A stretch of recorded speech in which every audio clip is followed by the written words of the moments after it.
Kemacetan panjang terjadi di Kecamatan Polong Bangkeng Utara, Kabupaten Takalar, Sulawesi Selatan, tepatnya di Jalan Poros Lintas Goa Takalar dari dua arah utara ke selatan.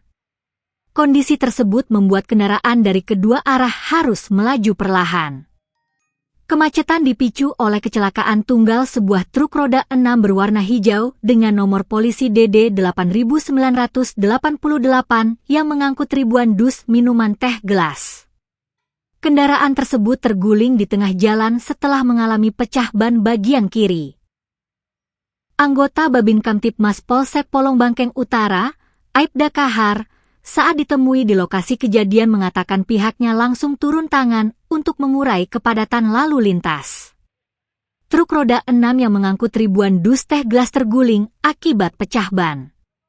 Saat ini kami masih menunggu pihak unit Laka Satlantas untuk proses evakuasi dan pemeriksaan lebih lanjut, ujarnya di lokasi kejadian.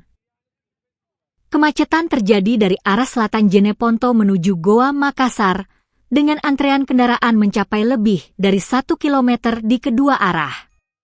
Salah seorang warga, Iqbal Lanti, yang berada di lokasi kejadian, mengaku menyaksikan langsung detik-detik truk tersebut terguling. Benar, saya melihat langsung mobil itu terguling dari arah Makassar menuju Takalar, ungkapnya. Ia juga mengapresiasi kemampuan pengemudi truk yang dinilai masih mampu mengendalikan kendaraan meski ban pecah di tengah perjalanan.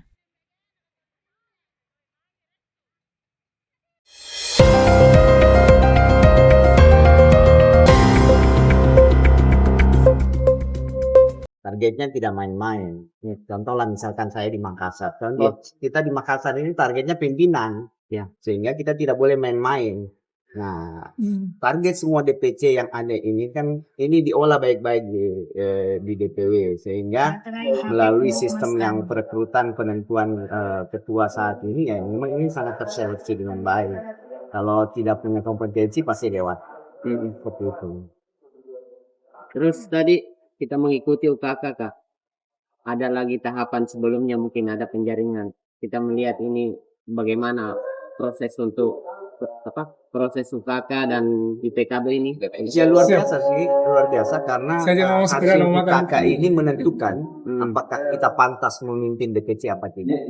Jadi seperti yang disampaikan sahabat Wawan tadi, bahwa memang di sini tidak ada lagi menentukan kita sebagai ketua DPC kalau kita punya kompetensi.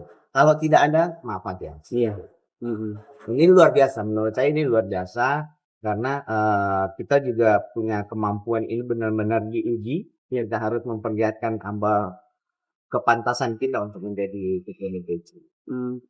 Kalau kemudian Kak, ini kan kita sendiri mengikuti dari berapa nama yang diusul. Ya. Kita sendiri yang mengikuti tahapan sejauh ini. Ya. Nah, kira-kira untuk ke depan di DPC PKB Makassar targetnya apa gimana?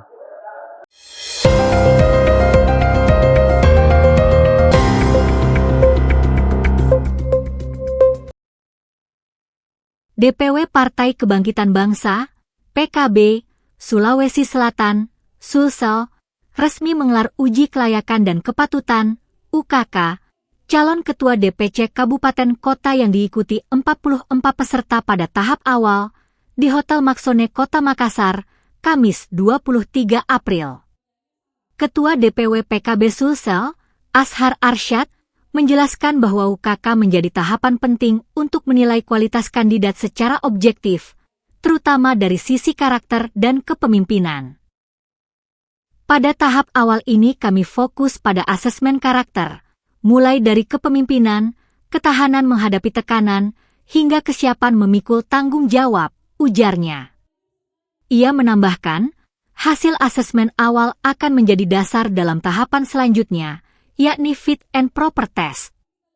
Proses ini dirancang agar penilaian terhadap kandidat dilakukan secara terukur.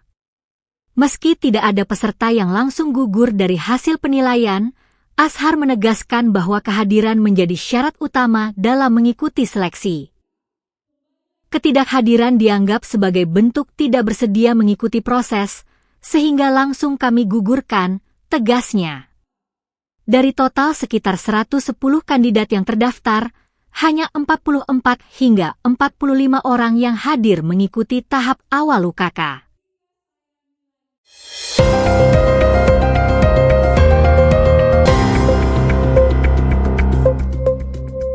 Anggota Dewan Perwakilan Rakyat Daerah, DPRD, Sulawesi Selatan, Yeni Rahman, menyoroti tajam keberadaan sekolah unggulan yang dinilai berpotensi menciptakan ketimpangan dan diskriminasi dalam sistem pendidikan.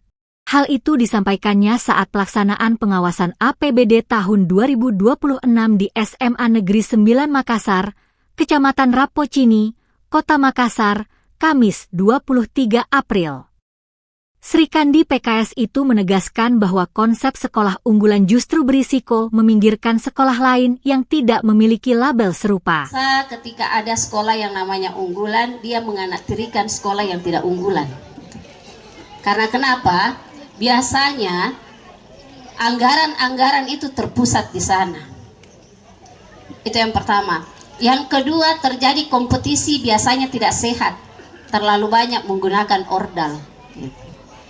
Dan banyak terjadi transaksi-transaksi yang pastinya kita tidak inginkan, tapi kita juga tidak bisa buktikan.